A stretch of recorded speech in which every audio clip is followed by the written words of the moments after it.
Everyone says starting a business is so difficult. I think starting a business is really easy, but scaling a business, making a business significant, is really difficult. And this is what we should teach the people a lot more.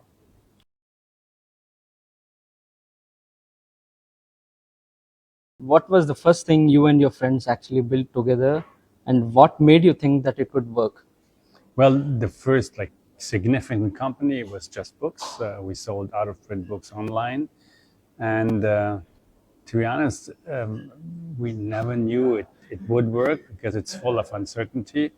But at the very end, we tried to analyze the market, try to understand the logic, try to understand the economics, and saw that it's a fragmented market on one side and a fragmented on the other side, which produces a lot of transaction costs. And by reducing transaction costs, you can always make money. So we're pretty sure it could work in an interesting niche market.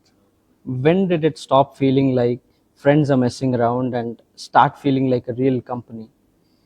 Interesting. Well, in the first days, we wanted to found something, and we looked at different market, different ideas, and we wrote a couple business plans. So I think 3 or 4 in total. We tried to think through 3 or 4 ideas more explicitly. And then we were focused on the one, and when we had the commitment of 3 business angels who basically gave us hundreds of thousands back then, we saw it's not messing around anymore, it's for real. Was becoming a professor a part of your plan or something that you found out eventually? And what was the pivot moment for you? I never had a real plan for my career, so going into entrepreneurship was also by chance because there were many people around me who did the same thing, and it was just inspiring. And the same with becoming a professor. I visited an entrepreneurship fair actually, and I met a student from another university, and I said, I can offer a course to you. And the student said, oh yes, let's do it. And this is how I became a professor again, teaching a course, and this brought me to doing that. But I never stopped being an entrepreneur. I'm an entrepreneur right now. I'm the managing director of a company. So I love doing both things. What advice do you find yourself giving that you would have ignored at 24 years old?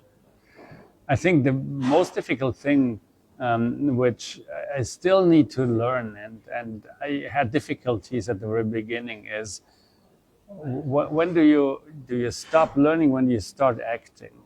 That means for every decision you make, you can collect information, and then you have to make the decision, and then it's on your intuition if it's right or not. And when I was young, I thought I need more and more and more information, and then intuition starts.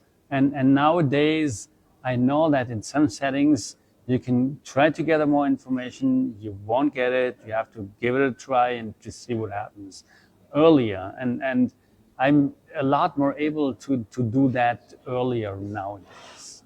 Is there a conventional wisdom in entrepreneurship you have quietly stopped believing? I think people saying, I think there's 2 things. The one is people saying it's so risky to be an entrepreneur.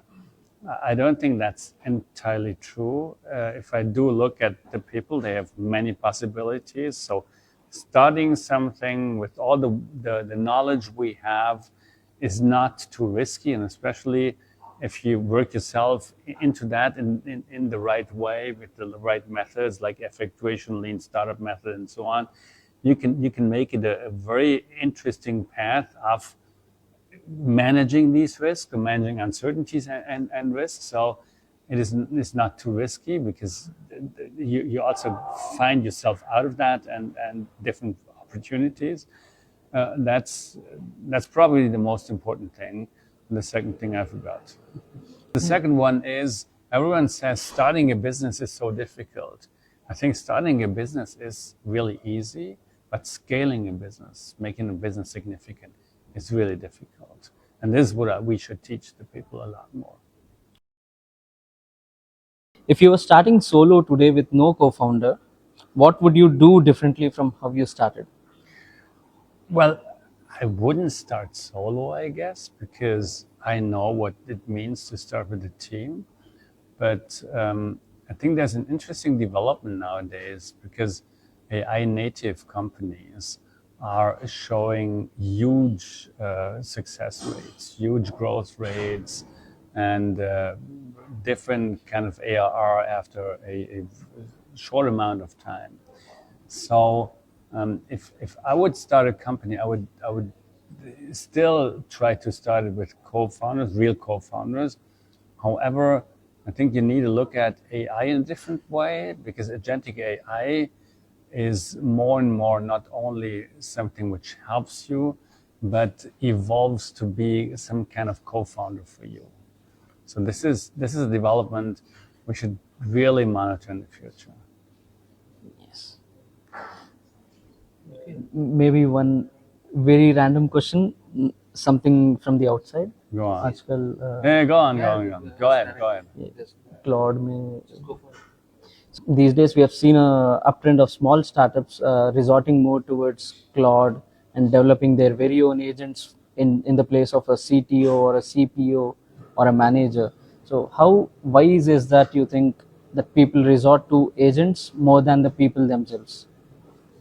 Well, I think it's a different game we're playing right now, and I think agents can do a lot for you, and especially when we look at Cursor, how easy it is to program things, and how this AI space is going to help you in various ways. So looking away from that is a mistake. On the other hand, you have to think about that in a different way because you're reducing the number of people in your startup, but you do have another cost block, which is tokens. And the main question, how do you balance that? And how do you really work with AI? This is an unsolved question, at least nowadays.